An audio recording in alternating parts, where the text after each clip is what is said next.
हाँ, इतना सुंदर घर, एको मेघ के पानी बाहर न जाता। जा ऊपर ना है कुछ अब कितना बुझाई था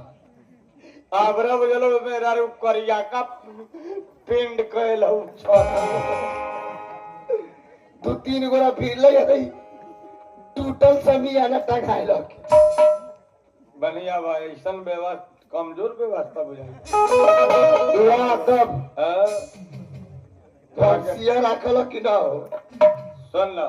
हाँ तो ई बताओ 2 महीना से न सूद से बोले तारे न बराबर सुतई तारे सवेरे पर देखे तड़ियो तो मुंह फूले रही तारे रात भर के मारी खुलले रही केने जाई तारे कब होई तारे हमरा समझ ना आवे जगन्नाथ बाबूला चाहिए हाँ बढ़िया कहले बा हेलो तो तू का